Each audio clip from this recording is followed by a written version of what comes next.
Okay, ladies and gentlemen, this is the first panel, the first full panel of our conference and the panel discusses institutional corruption in government and law. My name is Bill English. I've had the privilege of being both a research fellow here at the Ethics Center and for the last year, the research director of our lab on institutional corruption. Larry is fond of saying, and you might have gathered it from the first discussion, that many problems of institutional corruption are at their root political problems. And in this, he follows Aristotle's classical judgment that politics is the most important thing to understand because it determines the constraints under which all other human activities take place. As I'll explain in a moment, I believe there's a second reason that those of us interested in institutional corruption should study politics. But first, I want to outline what seem to me the central questions raised by the American experience about the virtues and limits of our political institutions. So one of the great narratives about America is that it's a country founded upon ideas. Ideas articulated first in the Declaration of Independence. The governments derive their powers from the consent of the governed and are instituted to secure certain unalienable rights. And ideas that played a conspicuous role in America's Constitution and ratifying debates. Now, it's important to understand those debates of the founding era as a response both to the failures of the Articles of Confederation, as well as a response to the perceived injustices of previous British rule, which is to say that the architects of America's political institutions were worried both about the need for political power as well as the abuse of power. And as Zephyr Teachout has shown in her masterful summary of these debates, they are suffused with concerns about the corruption of political institutions, concerns that factions or individuals would exploit political power for private gain at the public's expense. As Hamilton suggested in Federalist 1, we never assign that anymore, he says the world historical question that confronted the Constitutional Convention and American public at large was whether, quote, societies are really capable of establishing good government from reflection and choice, or whether they are forever destined to depend on their political constitutions on accident and force. The putative aim of the American Constitution, as we all know, was to establish justice, ensure domestic tranquility, provide for the common defense, promote the general welfare, and secure the blessings of liberty. The challenge was to devise a framework for representation, deliberation, and decision-making that would systematically advance these ends while guarding against exploitation and ineffectiveness. Now, we're familiar with the designs that the framers came up with: checks and balances, divisions of power that aim to have ambition check ambition, electoral representation across an extended republic, and eventually a Bill of Rights. And it's no surprise that the Constitution and the development of American law figures prominently in accounts of the United States' remarkable political success over the last 200 years. However, there are at least three other accounts that complicate how we understand our institutional inheritance. Let me just briefly gloss them. First, there are sociological accounts that point to unique aspects of the American experience that have shaped behavior of citizens in desirable ways far beyond the designs of any political institution. So Edmond Burke famously noted on the eve of the Revolution that the colonists had benefited from the salutary neglect of the British crown. Tocqueville observed that general equality of conditions bred a love of equality in American culture. And he further suggested that the proliferation of voluntary associations in the 19th century provided a unique political education in political realism. Frederick Jackson Turner argued that the American frontier was the most important factor of American history, and that the mobility and habits of life it provided were responsible for the dominant individualism of American culture. And a short time later, Robert Wiebe suggested that the social disruptions of post-Reconstruction America, industrialization, urbanization, immigration, economic panics, led to a new search for political order that culminated in the reforms of the Progressive Era. And of course, the hopes, fears, and bureaucratic capacities of America were indelibly shaped by the two world wars and the Cold War in the 20th century. So that's one sociological account. Second, there are simple material explanations of America's political success: the availability of land and natural resources, the existence of a large middle class, decades of uninterrupted economic growth, and advances in science and technology, from the Franklin stove and the cotton gin to the Edison bulb and the Manhattan Project. Moreover, these technological discoveries not only promoted commodious living and provided an outlet for ambition beyond politics, but they also dissipated rents of established and politically connected monopolies that recurrently threaten to corrupt the political process. Finally, there are the ubiquitous but very complicated accounts of the political restraint and the political activism supplied by the moral convictions of Americans beyond strict self-interest. Washington famously concluded his farewell address with the judgment that of all the dispositions and habits which lead to political prosperity, religion and morality are indispensable supports, a sentiment likewise echoed in Lincoln's Lyceum address, in which he attributed the perpetuation of America's political institutions to sound morality and a reverence for the Constitution and laws. For Lincoln's contemporary, our neighbor here, the Massachusetts lawyer and Congressman Rufus Choate, the key to America's success was the puritanical character of New England. And Tocqueville famously concluded that of all the causes tending to maintain the democratic republic of the United States, the most important was the mores of Americans. As many have noted, the progressive reforms of the 20th century were closely intertwined, for better and worse, with the social gospel movement. And although Americans are by all measures less religious today, we continue to be inspired by what Robert Bellah has characterized as civil religion. Not theistic belief, certainly, but a belief that the nation ought to be subordinate to ethical principles that transcend it and in terms of which it should be judged. Now, I note these three accounts because rather than being alternatives to institutional explanations of American exceptionalism, they seem essential for understanding how our political institutions perform and how they change over time. And in certain respects, the success of our institutions has relied on these external cultural and material factors, as well on the formal procedures for adaptation and change.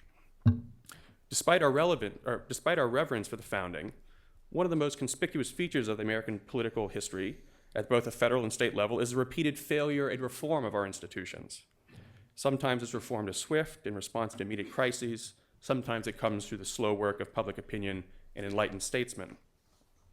The Constitution has been amended some 17 times beyond the Bill of Rights. Moreover, as the historian John Wallace has noted, not only were state constitutions amended hundreds of times in the course of the 19th century, but 64 existing state constitutions were completely revised. And for those of you keeping count, that means some more than once. And often this was done because states had amassed unsustainable debt, they defaulted on it due to corrupt or ill-advised corporate partnerships involving transportation infrastructure and banks. And the kind of institutional reforms we pursued included limiting the ability of states to issue debt and depoliticizing access to corporate charters, which enabled economic ventures and competition to be decoupled from politics. Of course, American history is filled with significant legislative remedies to political corruption. Whistleblower provisions, secret ballot laws, the Pendleton Civil Service Reform Act, the Sherman Antitrust Act, the Budget and Accounting Act, the Freedom of Information Act, and the Federal Elections Campaign Act, to name but a few. The challenge going forward, however, is to figure out how America's political institutions might be changed to harness both the interests as well as the ideals of citizens in the service of better government. And this is one of the main aims of our panel today. Now, there are those such as Martin Gillens at Princeton, who was mentioned in the previous discussion, who think that the US suffers from a lack of political representation, with the rich exerting more influence than they should. Dan Kahan, the Elizabeth K. Dollett Professor of Law and Professor of Psychology at Yale, has, with the Ethics Center's support, studied political communication and public opinion in an effort to understand why different sorts of people respond to different sorts of political information. He'll be discussing who sees institutional corruption, when do they see it, and why, in light of his experimental work. There are those such as Zephyr Teachout at Fordham, who believe that the US suffers from poorly designed campaign finance laws and a mistaken tradition of jurisprudence that construes corruption too narrowly. Trevor Potter, the former chairman of the US Federal Election Commission and current president of the Campaign Legal Center, will consider this challenge and speak about the Supreme Court's incredible shrinking definition of corruption. There are those such as the entrepreneur Peter Thiel, who believe the US suffers from overregulation, regulatory capture, and inefficient bureaucracy. Dan Carpenter, Allie S. Freed Professor of Government here at Harvard, and one of the foremost experts on public bureaucracies and government regulation, will discuss challenges in regulatory policy. And finally, there are those such as the veteran Washington Post editor Robert Kaiser, who believe that Congress has fundamentally changed for the worse in the recent decades, both in its internal organization and in its relationship to lobbyists. And there are those who point out that Congress has had problems with corruption going back to the founding era. Barry Weingast, the Ward C. Krebs professor, family professor of political science at Stanford, and a preeminent scholar of Congress, will respond to these sorts of concerns in a discussion of systematic corruption in the US Congress. All of our panelists are dealing with important and timely debates concerning the health of American political institutions and how they might be changed for the better. Before I turn the podium over to them, however, I want in closing to suggest a second reason that the study of politics is vital for those who care about institutional corruption at large, beyond the reasons that Larry and Aristotle give. Politics not only determines the legal constraints under which all other institutions must function, but politics also displays, as it were, the toughest problems of institutional design. Good government requires reconciling competing moral values as well as competing financial interests. It requires dealing with people of diverse capacities and backgrounds.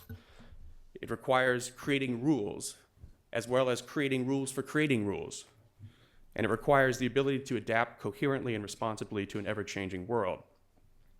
So the lessons we learn about good government are likewise lessons for how to deal with a variety of other problems of institutional corruption that arise in other domains.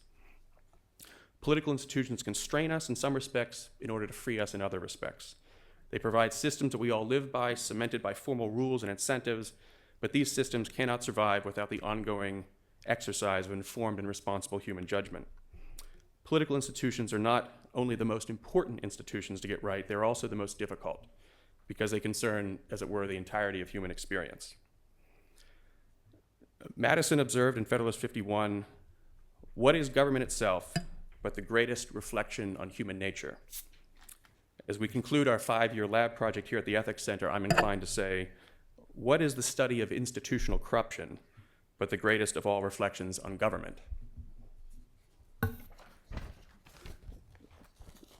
Barry Weingast is on his way, and as he makes... Oh, he's here. Oh, very good. You were hiding behind Dan. Without further ado, let me invite Professor Weingast to the podium to discuss systematic corruption in the U.S. Congress.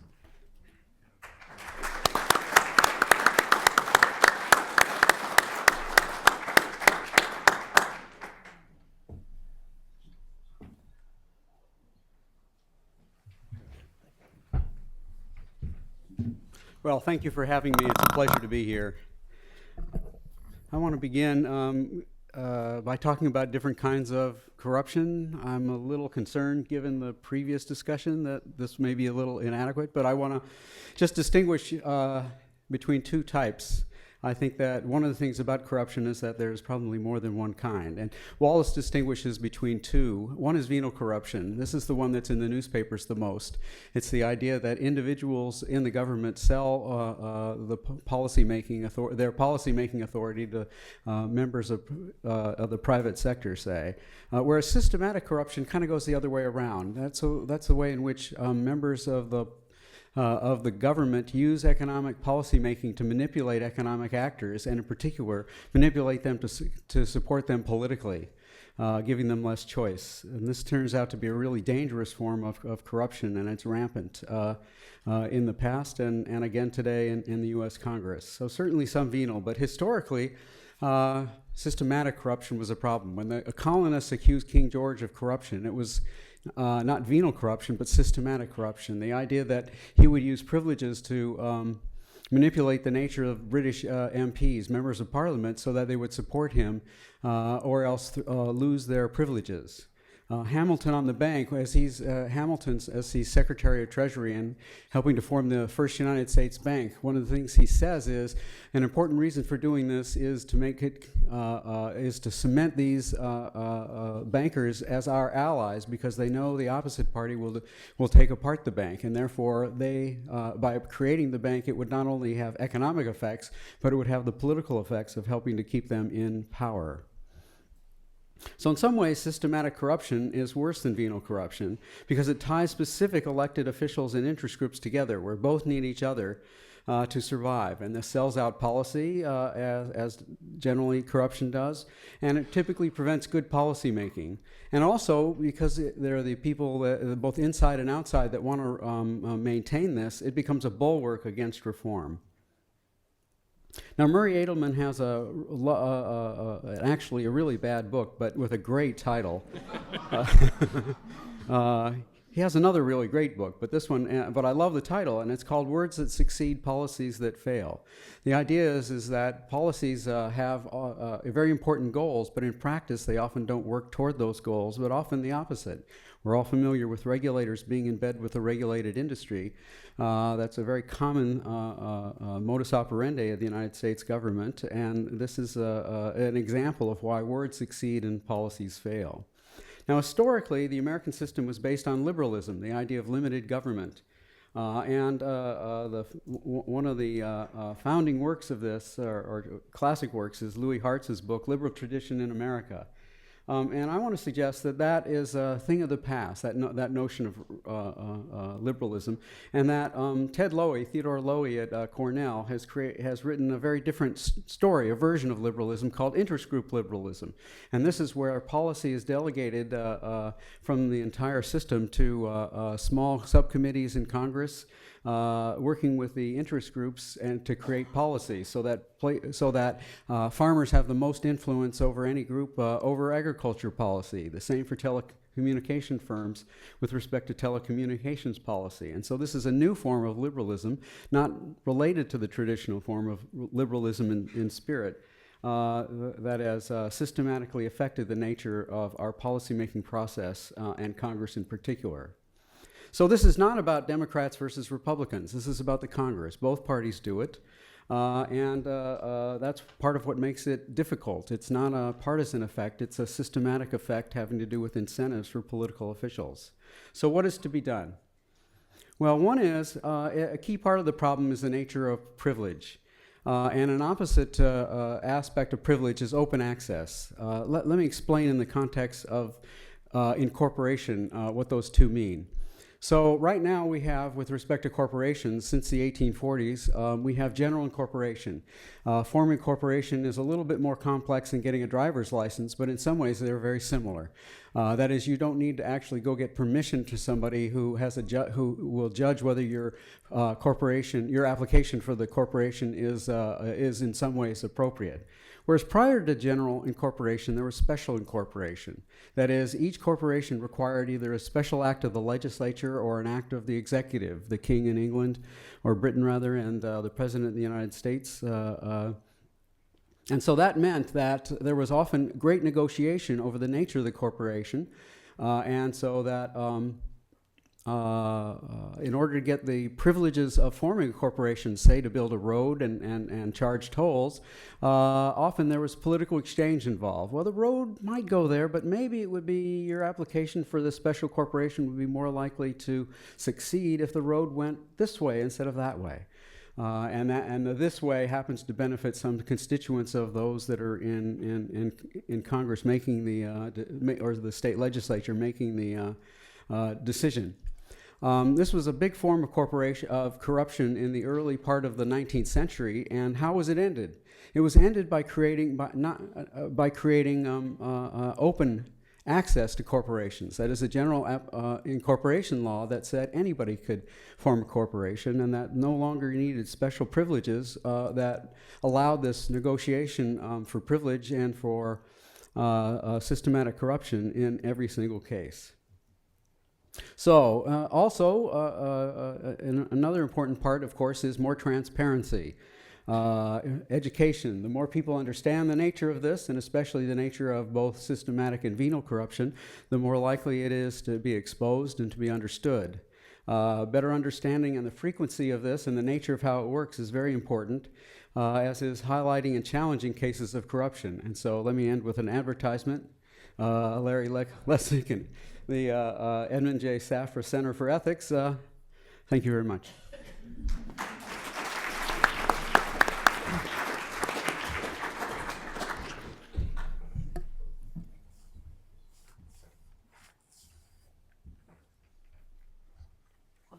Sure.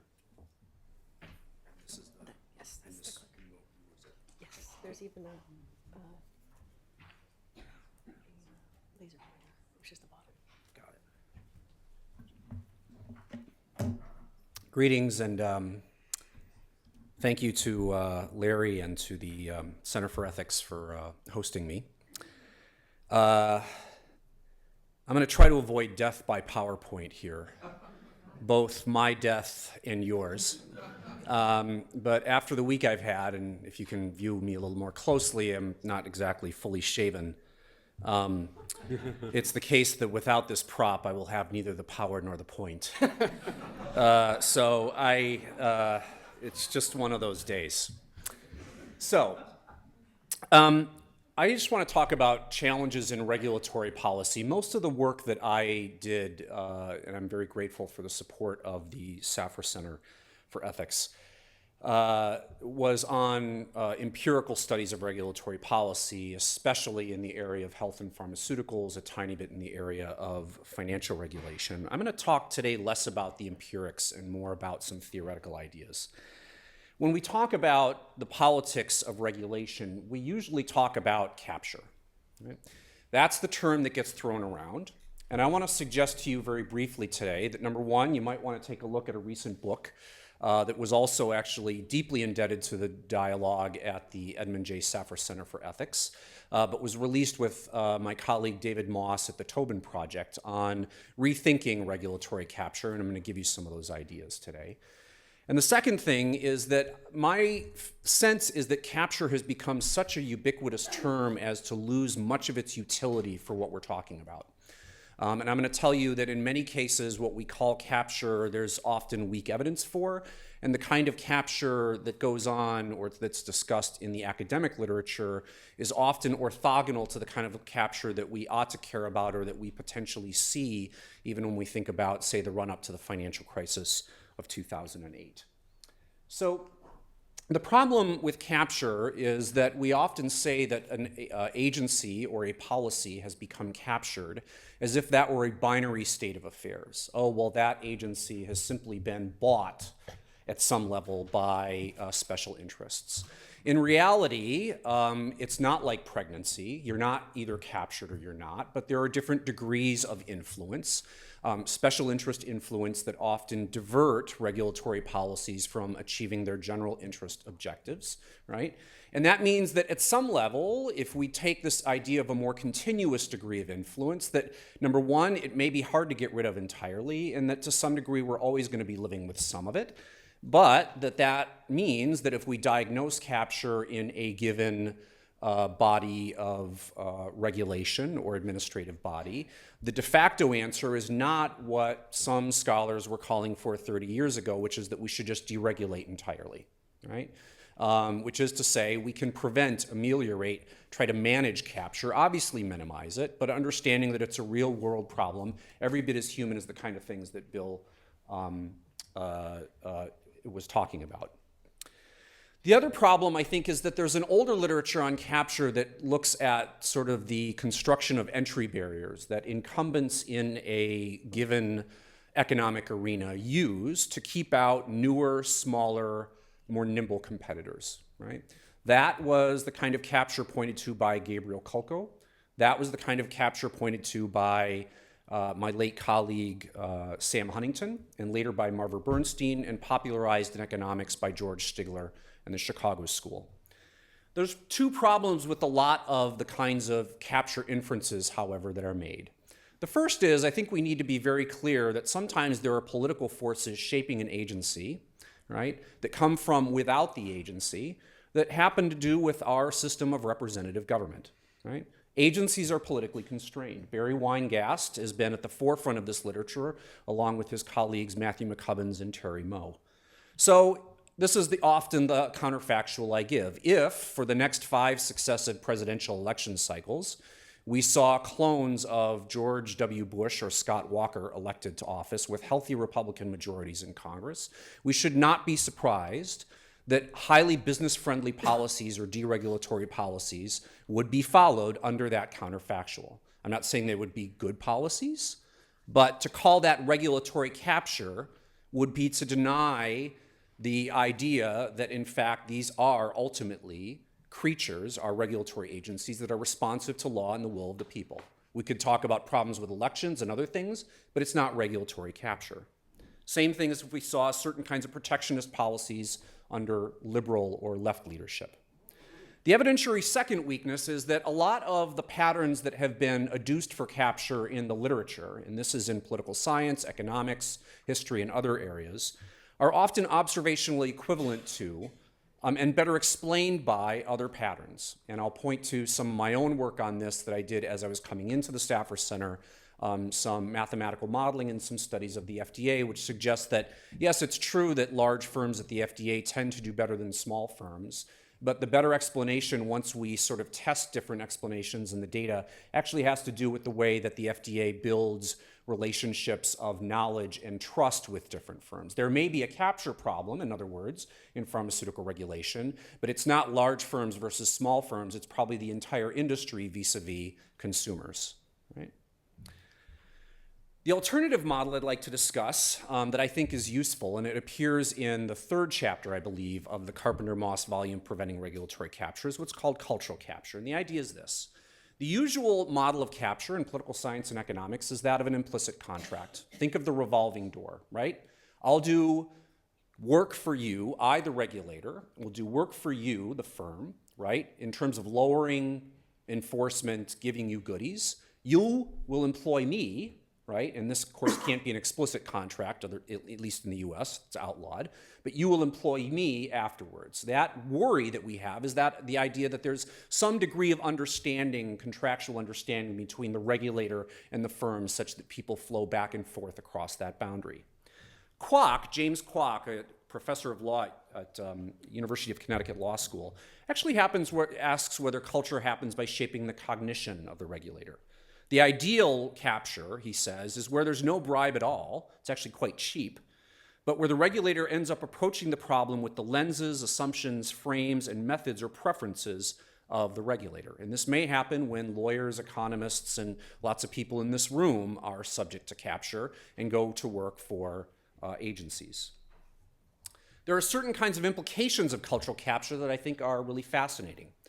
First, the usual argument about producer-consumer imbalance from political economy, one that I'm often very taken with, is the argument that there are differing incentives, that basically companies have more concentrated interests, better ability to organize, better ability to show up at the door and have more incentives to lobby. Consumers, due to collective action problems, do not.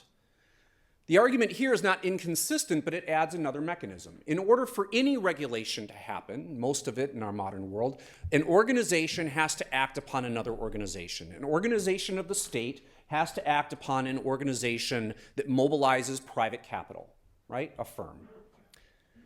That can lead to information capture as well as cultural, because if the regulator, by dint of the job they have to do, spends all of their time interacting with the firms and not with the consumers, there's a lot of literature in psychology, and I see my esteemed colleague Mazarine Banerjee here, that suggests that in-group biases and status hierarchies can lead people like regulators to consistently believe more of what they're hearing from Wall Street than from the many other kinds of interests that are representing themselves before the agency. So the partial solution in this case, right, is in fact to embed consumer representation within agencies, to bring consumers into the room, to bring them onto, or their representatives onto advisory panels. And you see some evidence in recent rulemaking by the University of Wisconsin political scientist Susan Yacke that does in fact mute business interest in certain areas. Her studies in transportation policy. I'll close shortly.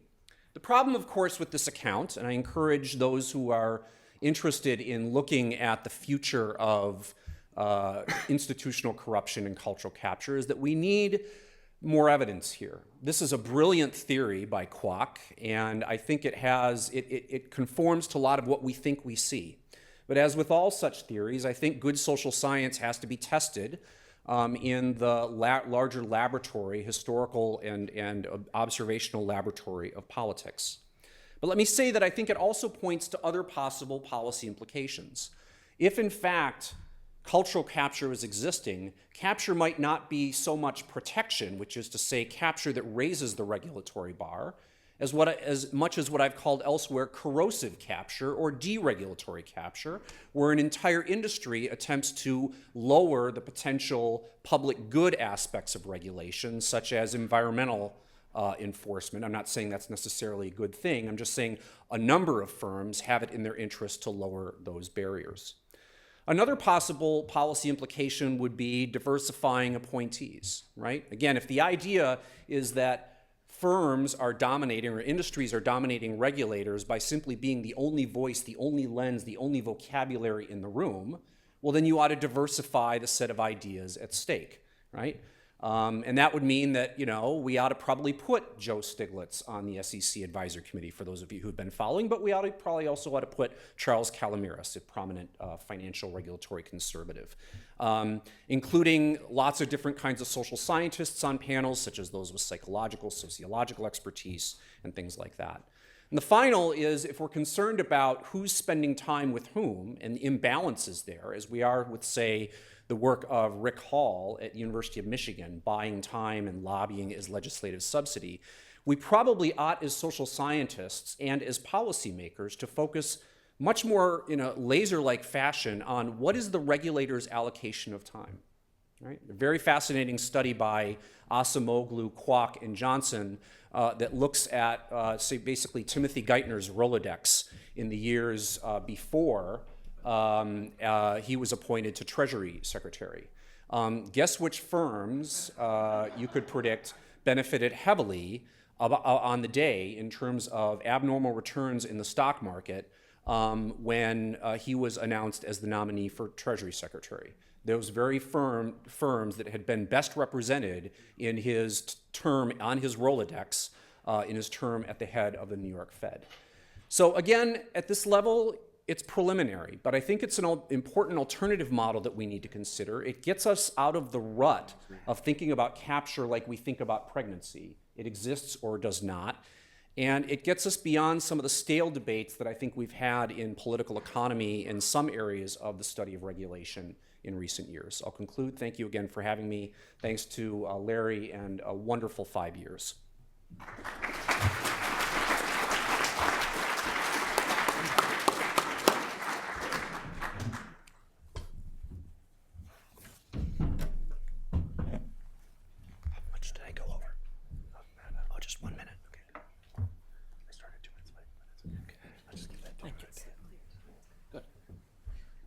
Good morning.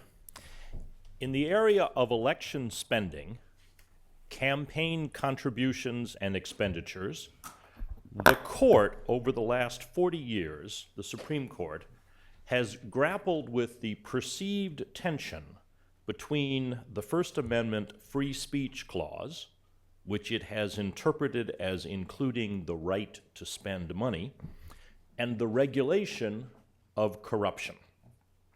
The court has differentiated between contributions and expenditures, terming the former symbolic speech and thus subject to limitation, but not too much limitation, or candidates will not be able to raise sufficient dollars to speak. For the first 30 of these last 40 years, the court has spoken of corruption, the appearance of corruption, the corruption of influence and gratitude, and the appearance of influence. For the last 7 or 8 years, the pendulum has swung the other way in a series of 5-4 decisions, and the court has only spoken of corruption as quid pro quo sale of official action, with the statement that gratitude and access are not corrupt in themselves because they are inherent in our system of representative and elective government. It's important to understand that this debate occurs because of the court's holding in the Buckley decision back in 1976 that regulation of political speech and spending may only be justified under the First Amendment if there is a tight nexus to the prevention of corruption and the appearance of corruption, that the government may not regulate, as Professor Lessig was discussing in the first panel, the government may not regulate to level the playing field or to limit spending so that too much money is not raised and spent in elections. The court began this journey in Buckley, where it explicitly rejected the argument that anti-bribery laws provide a sufficient alternative to contribution limits. The court recognized the dangers posed by wealthy individuals able to gain influence over politicians through large donations, which did not necessarily fall under the definition of bribery. It said, the primary interest served by the limitations, and indeed by the act as a whole, is the prevention of corruption and the appearance of corruption, spawned by the real or imagined coercive influence of large financial contributions on candidates' positions and on their actions if elected to office. The court found that the mere appearance of corruption resulting from large influential donations was a compelling state interest in limiting contributions. It said, of almost equal concern is as the danger of actual quid pro quo arrangements is the impact of the appearance of corruption stemming from public awareness of the opportunities for abuse inherent in a regime of large individual financial contributions. Finally, the court stated that disclosure of donors was not enough to eliminate the risk of corruption. It said, the laws making criminal the giving and taking of bribes deal with only the most blatant and specific attempts of those with money to influence governmental action. And while disclosure requirements serve the many salutary purposes discussed elsewhere in this opinion, Congress was surely entitled to conclude that disclosure was only a partial measure, and that contribution ceilings were a necessary legislative concomitant to deal with the reality or appearance of corruption inherent in a system permitting unlimited financial contributions, even when the identities of the contributors and the amounts of their contributions are fully disclosed. In the years since Buckley, in a series of cases, culminating in McConnell v. FEC, the court affirmed the regulation of money in politics under this expansive corruption and the appearance of corruption rationale. The court said in McConnell, thus, in speaking of improper influence and opportunities for abuse, in addition to quid pro quo arrangements, we have recognized a concern not confined to bribery of public officials, but extending to the broader threat from politicians too compliant with the wishes of large contributors. It then said, more importantly, plaintiffs conceive of corruption too narrowly. Our cases have firmly established that Congress's legitimate interest extends beyond preventing simple cash for votes corruption to curbing, quote, undue influence on an officeholder's judgment and the appearance of such influence. Many of the deeply disturbing examples of corruption cited by this court in Buckley to justify the Federal Election Campaign Act's contribution limits were not episodes of vote buying, but evidence that various corporate interests had given substantial donations to gain access to high-level government officials. Even if that access did not secure actual influence, it certainly gave the appearance of such influence. The court's majority in McConnell then took on Justice Kennedy's dissent, in which he argued that you had to have direct bribery to regulate the spending of money in elections. The court said, Justice Kennedy's interpretation of the First Amendment would render Congress powerless to address more subtle but equally dispiriting forms of corruption. Just as troubling to a functioning democracy as classic quid pro quo corruption is the danger that office holders will decide issues not on the merits or the desires of their constituencies, but according to the wishes of those who have made large financial contributions valued by the office holder. Even if it occurs only occasionally, the potential for such undue influence is manifest. And unlike straight cash for votes transactions, such corruption is neither easily detected nor practical to criminalize. The best means of prevention is to identify and remove the temptation. The evidence set forth above, which is but a sampling of the reams of disquieting evidence contained in the record, convincingly demonstrates that large soft money contributions to political parties carry with them just such temptation.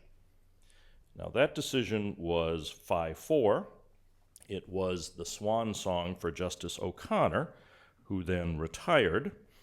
I think it's worth noting that she was the last member of the court to have run for elective office or served in a legislative body. And I think that opinion reflects her understanding of how elections and legislatures function. That understanding was lacking in the court's next major campaign finance decision, which was, of course, Citizens United in 2010, where the court took a sharp turn away from its traditional jurisprudence on corruption. Instead, it viewed access and influence, instead of viewing access and influence as the corrupting factors, the Roberts Court shrank the definition of corruption down to the explicit exchange of money for votes. As Justice Kennedy said, the fact that speakers may have influence over or access to elected officials does not mean that those officials are corrupt. Favoritism and influence are not avoidable in representative politics. It is in the nature of an elected representative to favor certain policies and, by necessary corollary, to favor the voters and contributors who support these policies.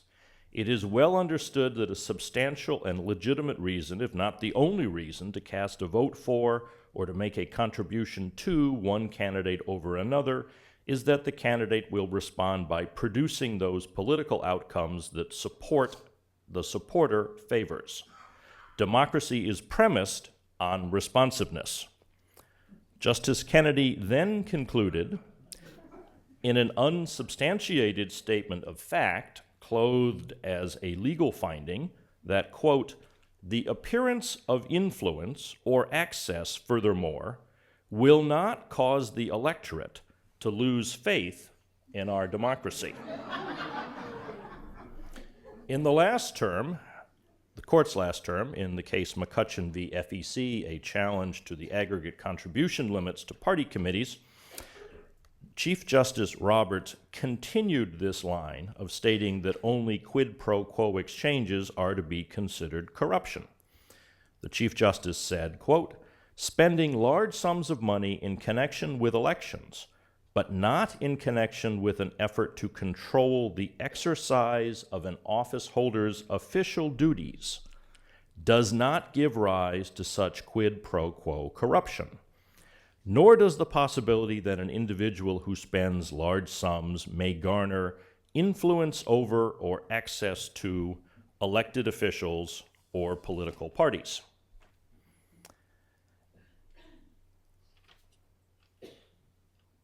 It's important to understand as you listen to this that the debate here on the court is not about what is corrupt and not corrupt in general, but solely in the context of the regulation of campaign finance speech under the First Amendment.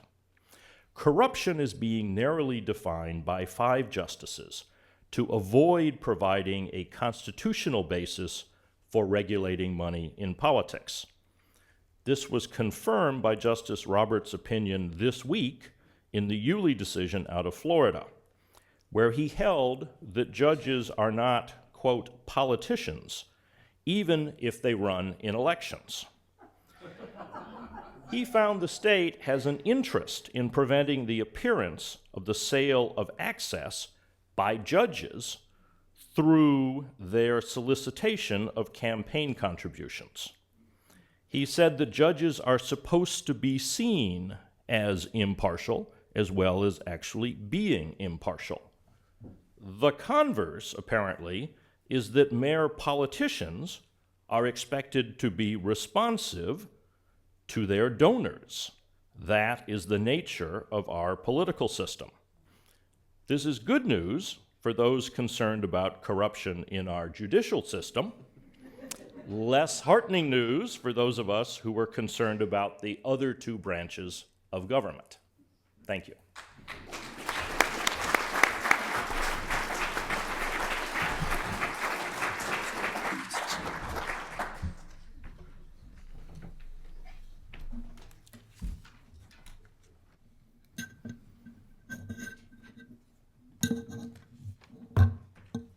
You could just send yours up.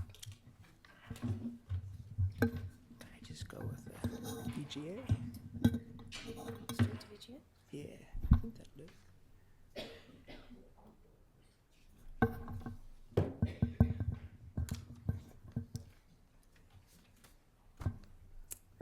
I didn't think it was death-defying enough to see somebody with the last PowerPoint, so I thought I would just add the additional stunt of trying to plug the computer in before doing the PowerPoint. There is a safety net in case I fall and injure myself. Okay, I don't know how well you can see it in any case. That sounds good. Okay. So, with the generous support of the Safra Center, I did some research on cognitive engagement with campaign finance reform laws. In general, I study decision science and public policy, decision science and law. And maybe before describing what some of the results of the studies were, I should address why the kinds of methods I use actually, at least arguably, make sense in this context. Most of the issues I'm studying, they involve tremendous polarization, conflicts over decision-relevant science. Climate change is a really conspicuous example of it, but it's not singular. There are disputes over things like childhood vaccines, HPV vaccine, fracking, GM foods, and so forth. And the issue here is always to try to explain, well, why aren't people converging, not necessarily on what to do, because that's going to turn on their values, but at least on what the facts are. Since if they don't know what the facts are, they can't decide what to do consistent with their values. And there's a lot of evidence out there. And far from converging, a lot of times you see that the people who are the most polarized are the ones who have the highest levels of science comprehension. And this seems really like a surprising and disturbing thing and worthy of being studied and corrected. Now, you see, that's not what's going on with campaign financing reform. Or at least if I wanted to come up with a really good messaging campaign or framing study for campaign financing, I would just walk up to somebody and say, do you support campaign finance reform? Because 90% of the people do. And actually, here's something. We just had a Gallup poll that showed that like 80% of Democrats, Independents, and Republicans would all, if the issue were a referendum, vote to put restrictions on the spending of federal candidates. The problem here is apathy, right? Everybody wants it, but nobody cares very much. It's one of the least important issues. But this is, I think, what makes the kinds of methods I'm using appropriate for trying to understand this, because there's a disconnect here between policy understandings and information too. People don't recognize that plainly campaign finance is relevant to all the things that they do care about, like the economy, jobs, terrorism, budget deficit, social security. It's unlikely that the policy is going to be responsive to their values or the best information if we don't have a campaign finance system where that's what the incentives of the representatives are to do. So why don't they get that? That's something to study, I think, with methods that focus on decision science. Now, global warming's also down there too, which is kind of interesting. But that did determine the methods we used here. We wanted to try to understand how do you promote not necessarily a policy position, but just more attention and engagement and concern and recognition of the importance of the issue. And there are 4 parts of the research program that were geared to that. One was to use behavioral measures, not just to ask people how they felt about things. We already know how they feel. That doesn't predict what they're going to do.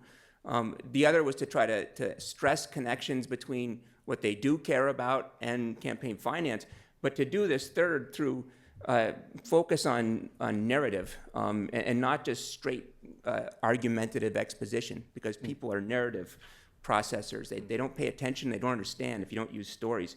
And the fourth was to use pretty fine-grained profiles for identifying the kinds of dispositions that affect how people will engage the information. Here's an example.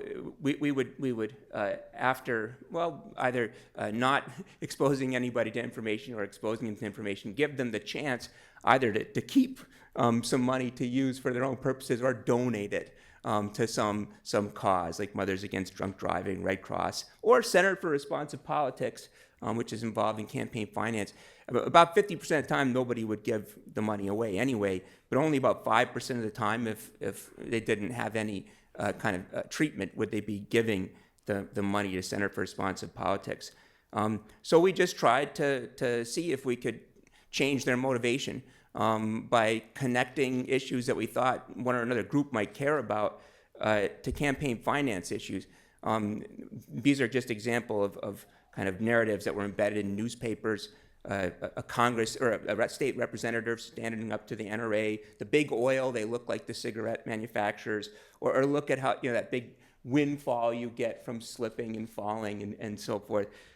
Or something too where Rick Perry got money from Merck to promote the HPV vaccine. And if you compared though the impact of these to just kind of issue briefs and so forth, there was no comparison. I mean, you can get people much more readily to give money when they're looking at these kinds of narratives. But there is a kind of perverse interaction between partisanship and political sophistication. If I just look at political orientation here, you can see that there's variance in how readily people were likely to give to the campaign finance group based on what treatment they got. That's overall. Now, if they were highly sophisticated, that would have a big impact, but it was almost perverse. If you didn't like the issue and you were highly sophisticated, even less likely to give, right? And people who are low in political sophistication, they just don't give at all. They don't care what you're saying. That's like 40% of the sample. So that's the kind of problem we're up against. And this is one of the reasons we tried to develop affective profiles that were more fine-grained and discerning than just people's politics. I don't have time to go into them a lot. But we're looking at people's values, their political orientations, their connection to religious institutions and so forth, but also their information processing styles. Do they rely a lot on quantitative information? Are they numerate? Are they more affective and heuristic in their processing? And it's a little bit complicated here, but it's three-dimensional. And I was going to show you a bunch of really cool probability distributions that we generated with Monte Carlo simulations, but I thought that would take more than 10 minutes, and I'd get all embarrassed and excited. But basically, what you can see is that this gives you the idea, and I'm happy to give you more specifics. But if you're doing something like guns, what actually has, kind of coverage across the entire range, but only for people who aren't really very sophisticated. It's kind of getting them interested. You do something like the tort reform, and it's really, really particular to people who are highly sophisticated and also who tend to worry a lot about the way in which private markets and so forth are going to be interfere with what you might expect, but it's really not having a lot of purchase. Big oil, this is the one I want to talk about, the HPV vaccine, because it's a story, I think, that really gets Larry Lessig's themes across. And this is about how Rick Perry he took the surprising stance of having an executive order to give the middle school girls the HPV vaccine for sexually transmitted diseases. Oh, this is really quite interesting, this social conservative doing this. And then it came out that Merck, this was Governor Oops after all, had given him a lot of campaign contributions. And this alienated everybody, not just the people he was trying supposed to appeal to, but people then who thought, okay, here's corporations buying democracy. And when we told people about this in one form or another, including through videos, that really seemed to get people's attention. That had the biggest, widest impact. And to us, that was clear that you can do things that are targeted, that will have an effect, and also that are broader, that will have an effect. And so I think that's important. Now, I just want to end by talking about something else that campaign finance reform and climate change have in common. And that's a kind of poor understanding, I think, of political economy and evidence-based methods. Every election cycle, we see these in both areas, these polls, or these kind of pronouncements. Oh, this time, the election's going to turn on climate change. This time, the election's going to turn on campaign finance reform. It didn't. Oh, but this time it is, 2014. Did it?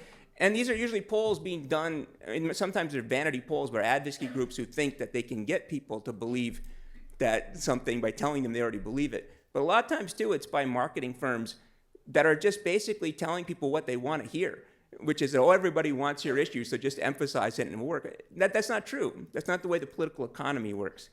And this is actually, something that's improving in climate change. I do some issues at field research where we give data to people who are actually trying to do things in the field, and they don't just try to do messaging or polling. They try to do things that they think will actually engage the mechanisms that we're telling them about. There's plenty of polarization in Southeast Florida, but they make a lot of progress with this. If you ask me what to do based on what we're going to say, I'm going to say, you tell me, because I don't know. But what we have to do is go out to places where people are actually working on these issues and use the information that's actually being acquired to test hypotheses that actually have a chance to make sense, not just keep relying on opinion polls, ones that sound good, but that actually aren't addressing what the kinds of issues are. And you have to connect this kind of research to actual practice, because what I've done, it just gives you a map of where to dig. It doesn't tell you, what you're going to find there. So that's how we've got to really make the next step with that kind of field research. Oh, and also research like this, what Safra is also paying for, but so far it's not making any difference. Okay. It's great. Somebody else. Should I unplug this, or will it cause an explosion? That Fukushima, I think, was like, no. Okay.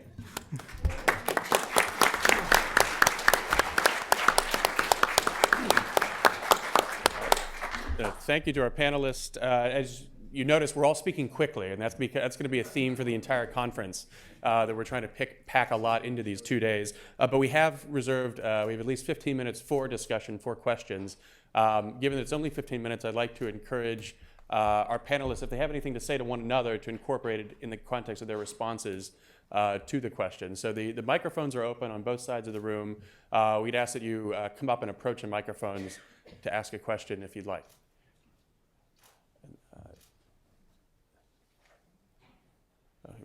Can you go?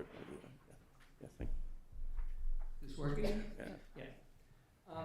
My question has to do with state government as opposed to the U.S. Constitution. The state constitution actually has a description of the purpose of government. It's in Article 7 of the Declaration of Rights, and it says, in effect, that the purpose of government shall be for the common good and not for the profit of any special interest. Now, in those days, when they wrote that, they didn't have the phrase special interest, but they described it in that sense. People who have a particular minority interest in what should be done. And I'm fascinated by the fact that there's virtually no case law on this particular element. Nobody has taken it to court. And I would like to suggest the panel might want to think, well, what would happen if we did take that to court? I would expect that all subsidies for businesses would have to be lifted.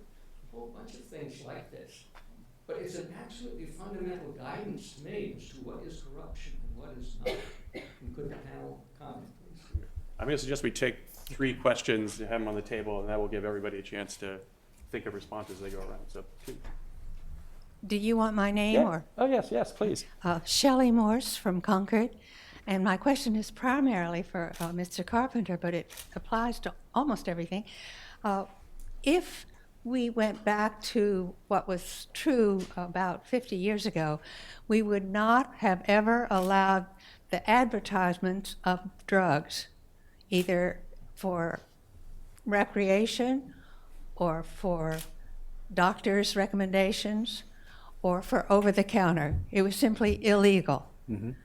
And that underlies a great deal of our problems, both financial and through healthcare, by using propaganda to influence most people. And we might remember the words of Edmond Bernays, who said that it was child's play to influence the public because they believe what their doctors tell them and do what they're told. This is also a question for Dan. Sure. Just thinking about the cultural capital model. Typically when we have diverse opinions, it's about information exchange. So perhaps the regulator is getting more information from having a different set of participants in the room, and we can think about how that affects their decision making in terms of weighting different information that they get. But then when you, so in the cultural capture model, now what's being transmitted is not the information, but the different frames. And I wonder, it seems to me one of the implications of that might be, it's one thing to sort of weigh information, make decisions on the basis of different weights, but when you have different frames, is maybe one policy implication going to be more gridlock because it may be just much more difficult to reconcile these different frames. Do you want to Yeah, take more? Or Let's take that round. We'll do one more round for the second Okay. questions, but yeah. I honestly thought that I was least likely to get questions, so I'm now horribly unprepared. But let me take those 3 in order. I think the difference between state constitutions and the United States Constitution is a really fascinating one, and it's an area where there's been some people like Gordon Wood and Wallace who've done some work on this. It's actually an area I think where we need some more reflection and study in the academy.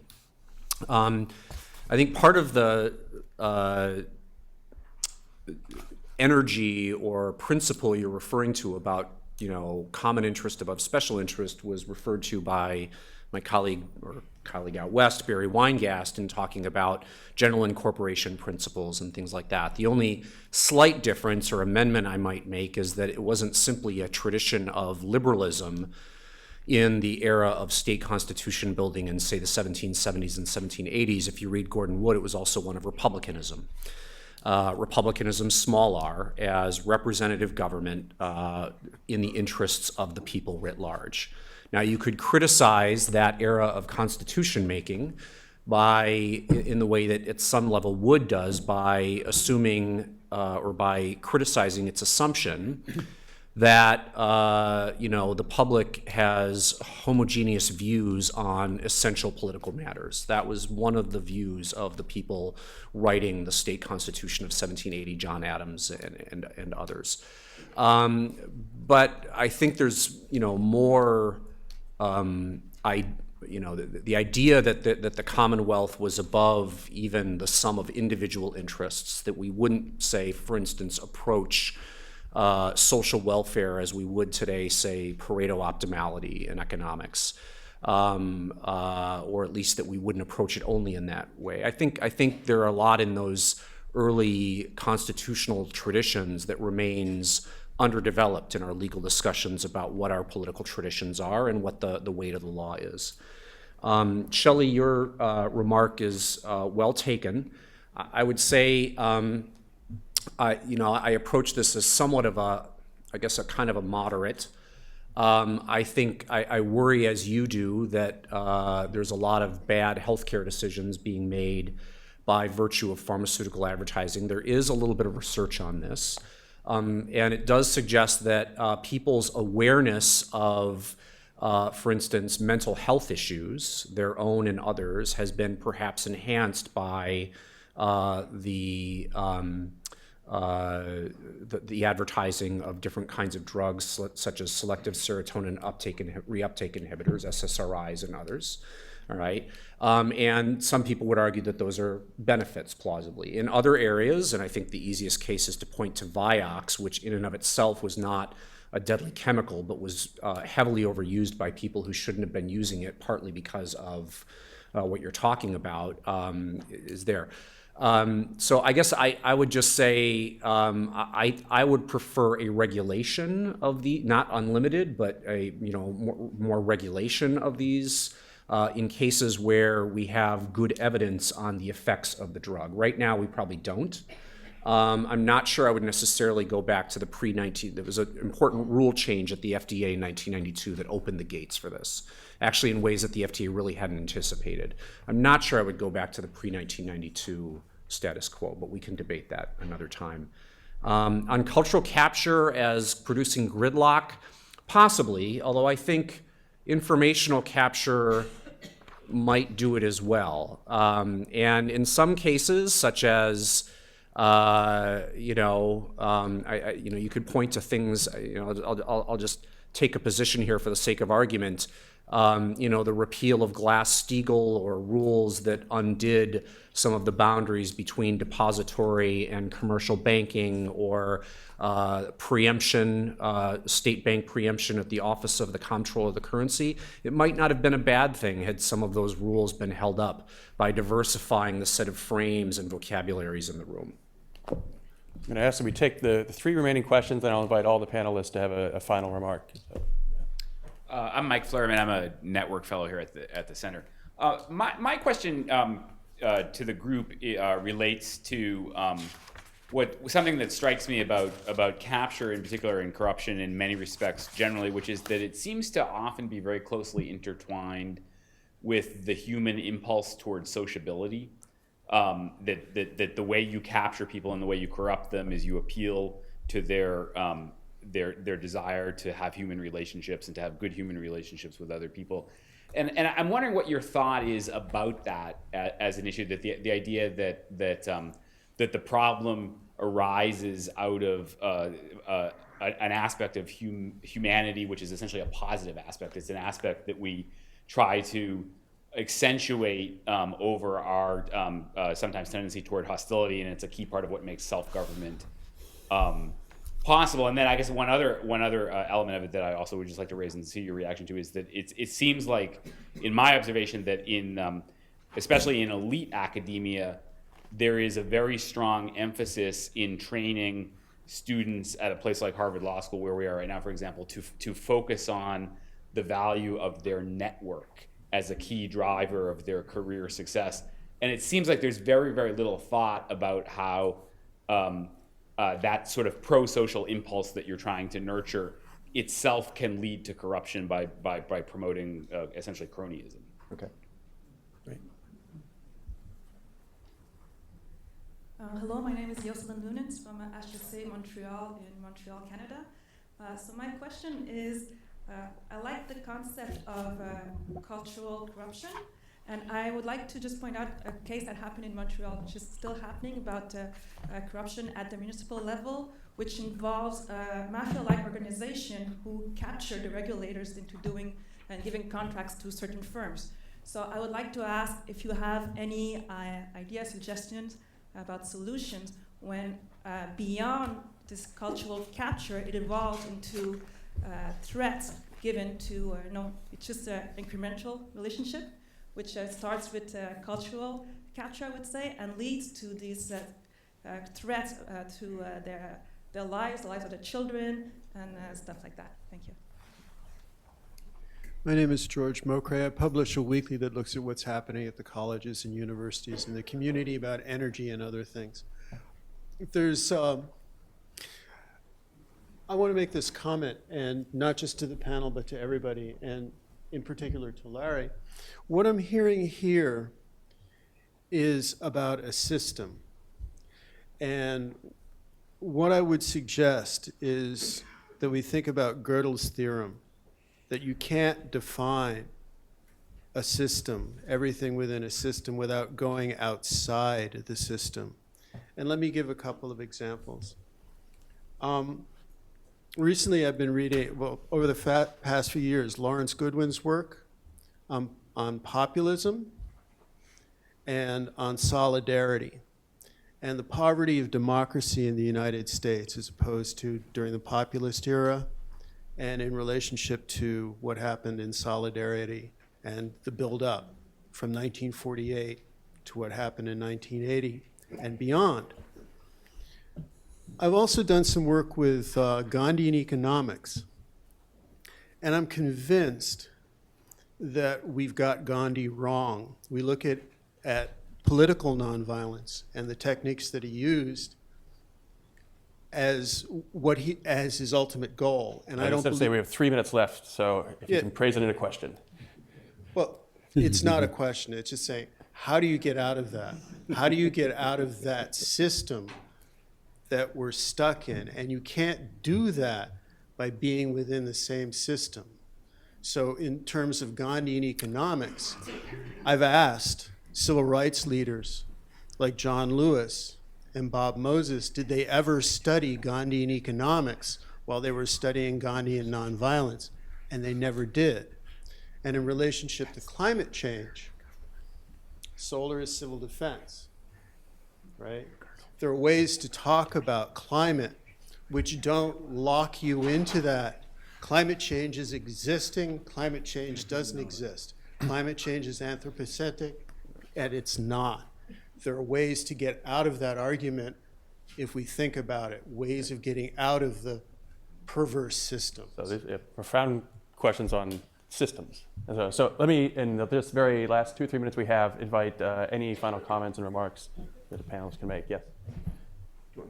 Can I just, this is a final remark, but and it's responsive to the point about sociability. And I don't doubt that that's an impetus to favoritism and sometimes is contrary to the public good. But some of the most compelling instances of the kind of deformation of public policy that we're talking about here involve a betrayal of sociability. The example I gave with Governor Perry, the reason I think it was effective is that he betrayed the people who had this kind of tremendous affinity with him. They were trusting him to make judgments. They've selected him because they thought he would understand how to make sense of these complicated issues. And it became clear that he had sold out. I think that's the kind of, that the value attached to sociability oftentimes is vividly compromised. And these kinds of stories do make people care. How to translate that into action, I'll leave that to political scientists.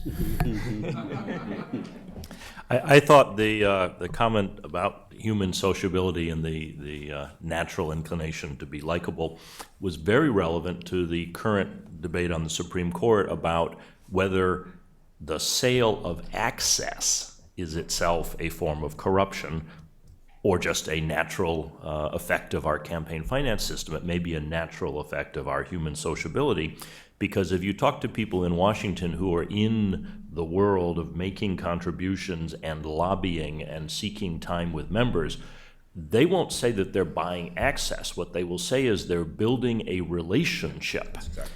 It's the contribution that gets you the time. The time gives you the relationship. The relationship means that you expect the member is going to be paying attention to your views and those of your company. So I think in that sense, they're definitely related.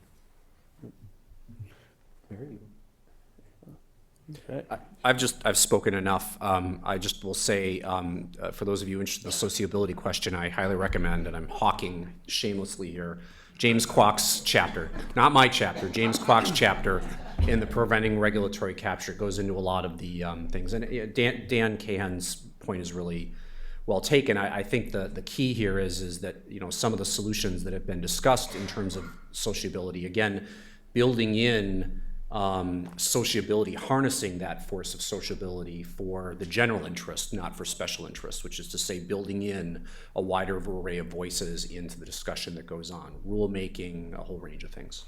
And I'll just say, at the risk of getting myself in trouble, Mike, you might have suggested a great reason we should trust people like economists to make important decisions because, you know, if they're artistic, they don't care about their friends anyway. I say that tongue-in-cheek. Some of my best friends are economists. But I think there's a recurrent question we've looked at in the institutional corruption literature of how do you gain independence? And there's various ways of separating people from the kind of personal relationships. And famously, when I believe is it Federalist? I believe it's 51, where he says, you know, no one should be the judge. Nobody should judge their own case, and nor should people judge the case of their own friends. And figuring out how to make those separations, I think, is an important project. I want to thank all the panelists, and I want to thank you. Good job.